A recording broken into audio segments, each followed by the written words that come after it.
Bom dia, queridos irmãos, neste sábado, dia 13 de agosto, festa da Beata Irmã Dulce, o Anjo do Brasil. Bom dia, queridos irmãos e irmãs. Meditaremos hoje o Evangelho de São Mateus, capítulo 19, versículos de 13 a 15. Deixai as crianças virem a mim, porque deles é o reino dos céus. Bem conhecemos a paixão de Jesus pelos pequeninos, cujo símbolo privilegiado são as criancinhas. Como é bonito ver Jesus impor as mãos sobre cada uma delas e fazer uma oração. Quem é de Deus ama muito as crianças e quer fazer de sua vida uma eterna infância espiritual, como dizia Santa Teresinha do Menino Jesus, no sentido de cultivar uma espontânea intimidade com Deus, um sincero abandono à sua vontade, uma total entrega de si como uma criança no colo da mãe ou do pai. O Senhor esteja convosco. Ele está no meio de nós.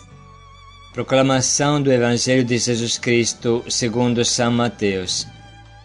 Glória a vós, Senhor.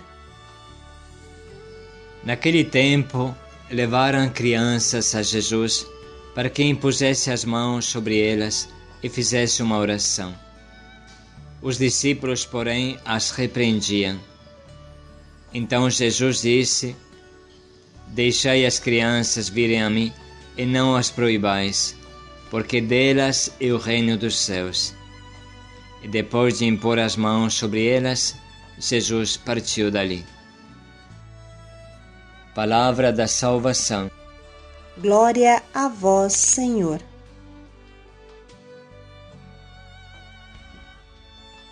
Irmãos, comentaremos este maravilhoso e breve trecho de hoje contando a história da Irmã Dulce, o Anjo do Brasil, como ela é chamada, o Anjo da Bahia, o Anjo do Brasil.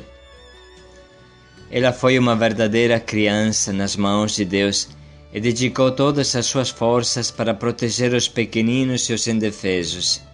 A sua história é um eficaz comentário ao Evangelho de hoje, onde Jesus nos convida a voltar a ser crianças, a nos entregar nas mãos de Deus.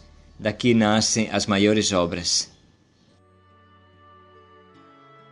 Seu nome de batismo era Maria Rita de Souza Brito Lopes Pontes. Em casa, ela era carinhosamente chamada de Mariinha. Dos 20 anos até o fim da vida, passou a ser Irmã Dulce. Hoje, ela é conhecida como Bem-aventurada Dulce dos Pobres, ou se quiser, o Anjo Bom da Bahia. Foi uma vencedora, venceu sua fragilidade, seu temperamento, as adversidades, os enganos e desconfianças. Venceu a vida e muitas vezes venceu a morte que rondava os seus pobres. Venceu o demônio, o mundo e a carne. Ela nasceu no dia 26 de maio de 1914, em Salvador, na Bahia. Mariinha ficou órfã de mãe muito cedo. Dona Dulce morreu em 1921, aos 26 anos, quando a menina tinha apenas 7 anos. Não foi por isso que ela deixou de ser uma criança alegre. Brincava de roda, corria, cantava, subia em árvores para colher frutos, tocava instrumentos musicais. Acompanhava o pai em passeios e até assistiu partidas de futebol. Ainda criança e já no início da adolescência, a filha do bem-sucedido cirurgião, dentista e professor universitário, Dr. Augusto, rezava pedindo que Santo Antônio lhe desse um sinal do céu que indicasse seu futuro. Deveria ou não seguir a vida religiosa? E aos 13 anos começou a ajudar mendigos, enfermos, desvalidos, ela tomou a resolução de acompanhar a sua tia Madalena nas visitas que ela fazia aos pobres. E aos 15 anos, atendendo à voz de Deus em seu coração, decidiu ser religiosa. Queria ser uma filha de São Francisco, viver o carisma e a espiritualidade do pobrezinho de Assis. Apresentou-se então ao convento do Desterro. E ali surgiu o primeiro empecilho. Ela foi considerada muito jovem. Sua admissão entre as religiosas foi negada. Isso foi uma prova. Não foi uma dificuldade que matasse a sua vocação, mas foi dolorido. E ela, sem diminuir por nada o seu fervor e o desejo de consagrar-se a Deus, continuou com esta aspiração e este pensamento. Foi nessa ocasião que Dr. Augusto aconselhou que ela deixasse passar um pouco o tempo, antes de novamente se apresentar diante das religiosas. Que ela terminasse seus estudos, que se tornasse uma professora. Obedecendo o pai, foi o que de fato aconteceu. No final do ano de 1932, Mariinha bacharelou-se tendo concluído seus estudos na Escola Normal da Bahia. Maria Rita já tinha 18 anos. Quem sabe agora poderia seguir a vida religiosa. A professorinha procurou o convento do Carmo, pertencente à congregação das Irmãs Missionárias da Imaculada Conceição da Mãe de Deus, localizado na cidade de São Cristóvão, antiga capital de Sergipe, e contou sua história para a superiora do convento, expôs seus desejos e solicitou seu ingresso na vida religiosa. Para sua alegria, o pedido foi aceito. Era o dia 9 de fevereiro de 1933. Ela ainda não tinha 19 anos quando foi admitida como postulante. Depois de fazer 6 meses de noviciado, ela recebeu o hábito branco com escapulário azul e uma medalha de Nossa Senhora no pescoço. Nunca mais deixou de usá-lo. Na festa da Assunção de Nossa Senhora, 15 de agosto do ano de 1934, como costumava dizer, ela nasceu outra vez, para viver somente para Jesus. Fez nesse dia sua profissão religiosa, emitiu os votos temporários de pobreza, castidade e obediência. Tornou-se uma nova filha da congregação. Como religiosa, ela deixou de ser Maria Rita e passou a chamar-se Irmã Dulce. Assim, ela nascia para a vida religiosa e, ao mesmo tempo, ela homenageava a sua mãe, que havia morrido muito cedo, lhe havia dado a vida biológica e lhe havia ensinado o caminho do amor a Jesus. Em setembro de 1934, Irmã Dulce foi para Salvador e passou a morar no convento de Santo Antônio, que pertencia à sua congregação. Por amor a Deus, ela iniciava ali a sua vida a serviço dos irmãos. Pouco depois, ainda jovem religiosa, ela foi enviada para o colégio de Santa Bernadette, educandário mantido pela sua congregação na Cidade Baixa, em Salvador, e que ficava bem próximo da favela de Massaranduba, local onde ela passou a dar a assistência às comunidades pobres e onde mais tarde viria a concentrar as primeiras atividades das obras sociais da Irmã Dulce. Temos tanto a fazer aqui. Já pensaram como viveriam essas crianças entregues à própria sorte? Quem conversaria com elas? Quem lhes daria assistência continuada? Estamos aqui para fazer um grande trabalho, um trabalho importante. É preciso cultivar, semear nesses corações, às vezes tão revoltados, a semente do bem. Vamos semear no coração dessas crianças o amor e o bem, levando-as para Deus. Precisamos dar o bom exemplo. Precisamos conquistar esses coraçõezinhos para Deus. Assim, teremos feito uma extraordinária missão, dizia ela. mas logo transferida, recebeu uma nova incumbência, uma missão maior e mais difícil. Irmã Dulce passou a cuidar dos flagelados da seca nordestina, que em grupos migravam para cidades grandes procurando sobreviver e trabalhar. Desde então dedicou ainda mais toda a sua vida à caridade e ao serviço de Deus presente no irmão. Tornou-se um ponto de referência, uma esperança, um porto seguro para estes pobres flagelados pela seca que tudo haviam perdido. Ela dizia: continuemos firmes no ideal de servir a Deus na pessoa do pobre, da criança e do doente. Não há nada melhor nesse mundo do que se dar inteiramente a Deus. Quanto mais nos damos a Deus com nossos sacrifícios, renúncias, vivendo não a nossa vida, mas a daqueles que nos cercam, mais Deus se dá a nós, dizia ela para suas irmãs de hábito e companheiras de missão. Durante o dia, ela se dedicava à alfabetização das crianças da favela e à noite alfabetizava os adultos. E ainda isso lhe parecia pouco. Ela resolveu então levar a catequese também aos operários de fábricas, construções ou indústrias. Você imagina a inteligência desta mulher, levar a catequese nas fábricas.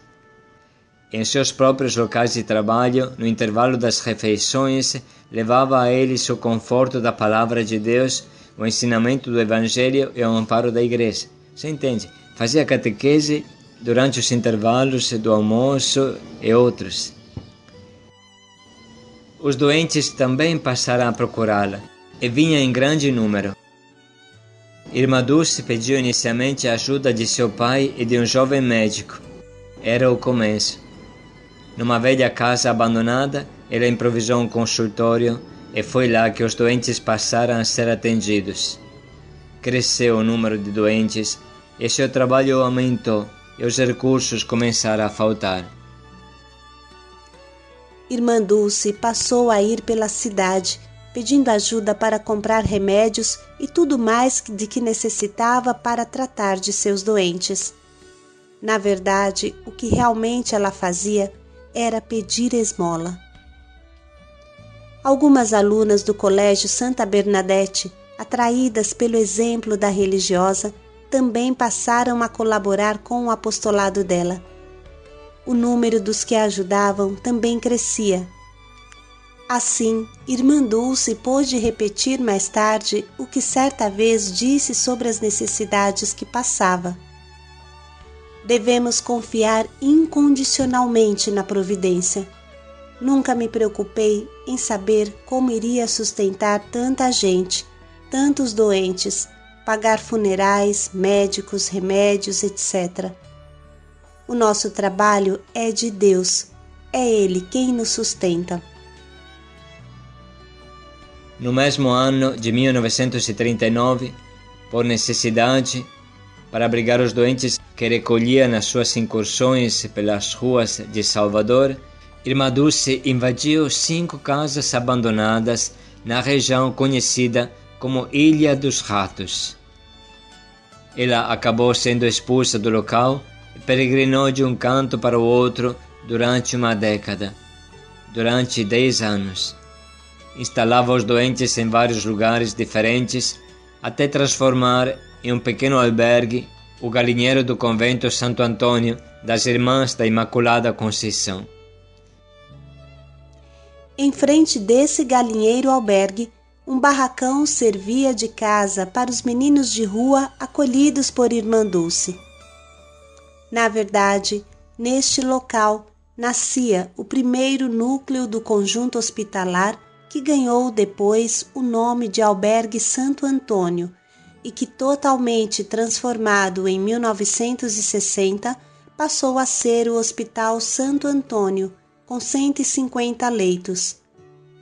Hoje, o Hospital Santo Antônio é capaz de atender 700 pacientes e 200 casos ambulatoriais. Com todo esse trabalho, Irmã Dulce ainda encontrou tempo para estudar. Em 1941 concluiu o curso de farmácia. O beato João Paulo II esteve no Brasil em 1980 e encontrou-se com Irmã Dulce em Salvador. Quando, no grande local onde havia sido celebrada uma missa pelo Papa, ela se ajoelhou diante dele. 500.000 pessoas gritaram seu nome e a aplaudiram. O pontífice deu-lhe de presente um terço, conversou com ela alguns instantes e, antes de dar-lhe bênção, disse: "Continue, Irmã Dulce, continue." No final de 1990, Irmã Dulce começou a apresentar sinais de problemas respiratórios graves. Com urgência, ela foi internada no Hospital Português e em seguida foi transferida para a UTI do Hospital Aliança. E finalmente foi levada para o Hospital Santo Antônio, do qual ela era fundadora e onde se sentia como em casa. Ela tinha consciência de que seu combate estava terminando e que logo poderia dizer que havia percorrido a corrida inteira. "Sei que me resta pouco tempo de vida", dizia. "Minha saúde abalada constantemente me faz relembrar que o meu prazo de permanência neste mundo é muito curto." Ela, que foi indicada como Prêmio Nobel da Paz, aspirava em verdade de ir para a casa do Pai receber o Prêmio da Glória. E agora, irmãos, depois de ter ouvido a história da Irmã Dulce, vamos reler este trecho do Evangelho e vamos nos perguntar como poderemos nos entregar totalmente nas mãos do Pai, como a Irmã Dulce fez. Naquele tempo, levaram crianças a Jesus para que impusesse as mãos sobre elas e fizesse uma oração. Os discípulos, porém, as repreendiam. Então Jesus disse: "Deixai as crianças virem a mim e não as proibais, porque delas é o reino dos céus." E depois de impor as mãos sobre elas, Jesus partiu dali. Vamos dedicar mais um minuto para escolher o nosso propósito concreto e prático neste dia.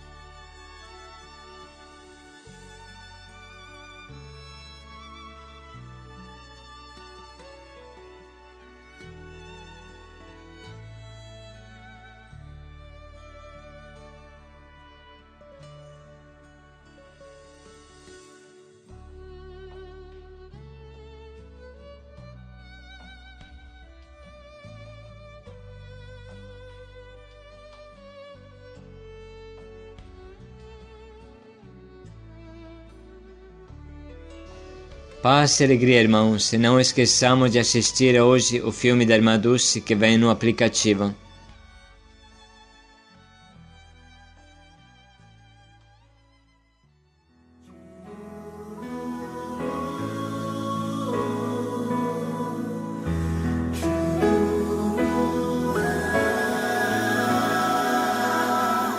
Minha vida eu entrego,